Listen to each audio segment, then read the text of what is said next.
नमस्कार, मी डॉक्टर गौरव. काही दिवसापूर्वी माझ्या क्लिनिकमध्ये 35 वर्षाचं पेशंट आलं. तिचं नाव होतं स्मिता. ती अक्षरशः रडत होती. ती म्हणाली, डॉक्टर, ती घरातील साधी काम कधी शकत नाही. मुलांसोबत खेळायला अंगात ताकदही उरत नाही. घरचे म्हणतात की मी आळशी झाले. पण जेव्हा आम्ही तिच्या तपासणी केल्या असतात, तिचा आळस नव्हता, तर तिचा आजार तिला आतून कमकुवत होता. आपल्याकडे सरशा म्हणतात की मला थायरॉइड झालाय. पण मित्रांनो, थायरॉइड हा कोणताही आजार नाही. थायरॉइड ही आपल्या गळ्याच्या मध्यभागी असलेली एक फुलपाखराच्या आकाराची एक छोटीशी ग्रंथी आहे. ही आपल्याला शरीराचे मुख्य इंजिन आहे. त्यातून T3 आणि T4 या नावाचे हार्मोन बाहेर पडतात, जे शरीराची ऊर्जा ठरतात. समस्या तेव्हा ठरू शकते जेव्हा इंजिन बिघडते.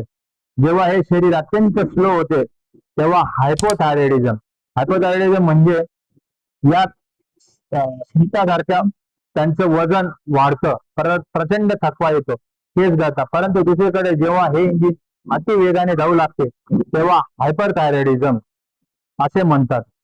या वजनामध्ये अचानक कमीपणा व छातीत धडधडणे, खूप घाम येणे व त्यातल्या त्यात हात कापतात. हा स्ट्रेस नाही, हा शरीरातील मेडिकल ओव्हर डिहायड्रेशनमुळे होतो. भारतात 10 पैकी 1 व्यक्तीला, विशेषतः महिलांमध्ये, ही समस्या बराच ना आपल्या शरीरातील रोगप्रतिकारक शक्ती कमी करून त्या ग्रंथीला हल्ला करते. यात तुमची काही चूक नसते. पण सर्वात महत्वाची गोष्ट, घाबरण्याची काही कारण नाही.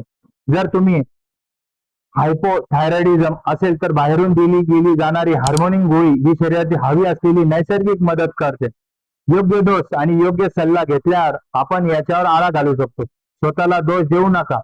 जर तुम्हाला ही लक्षणे जाणवत असतील तर आजच तुमच्या एंडोक्राइनॉलॉजिस्ट त्यांचा सल्ला घ्या. उपचाराने तुम्ही तुमचं पूर्वीसारखं उत्साही आयुष्य नक्की जगू शकता.